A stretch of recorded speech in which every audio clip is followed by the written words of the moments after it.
আমানুর রহিম।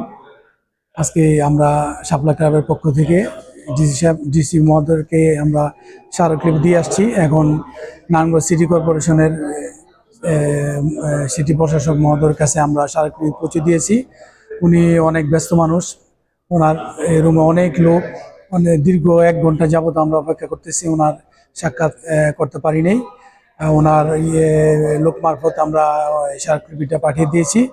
আমরা আশা করি আমাদের যে সমস্ত খেলার মাঠগুলি আছে সেই মাঠগুলি যাতে কোরবানির হাটের জন্য বরাদ্দ না দেওয়া হয়, সেই আশাবাদ ব্যক্ত করার জন্য আমরা প্রশাসকের কাছে আসছিলাম। ওনার সাথে দেখা করতে পারলাম না বলে আন্তরিকভাবে দুঃখিত, কারণ আমরা প্রায় 1 ঘন্টার উপরে হয় আমরা এখানে অপেক্ষা করতেছি।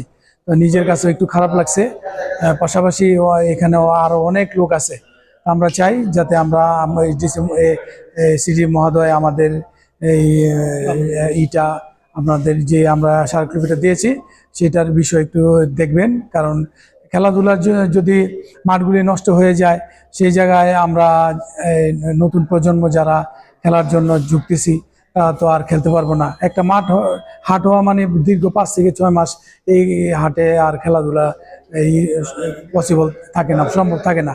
আমরা চাই যে আমাদের শাপলা ক্লাব সহ জিমখানার মাঠ, তারপরে আপনার সোনাকান্দা যেই মাঠে হাট দিয়েছে সেই মাঠের জন্য হাট বন্ধ করা হয়। পাশাপাশি আমরা সবার এই সহযোগিতা কামনা করছি। আমরা যে ন্যাশনাল প্লেয়ার আজকে এখানে আসছি, ওনারা অপেক্ষা করে চলে গেছেন, আমরা এখানে বর্তমানে আছি। আপনারা সবাই আমাদের সহযোগিতা করবেন এবং মাঠে যাতে খেলা সর্বক্ষণ থাকে সেই ব্যবস্থাই করবেন সিটি মহোদয়। আমাকে কোনো রেসপন্স করে নেই, বলছে পাঠিয়ে দিয়েছি, ভিতর থেকে ডাকবে।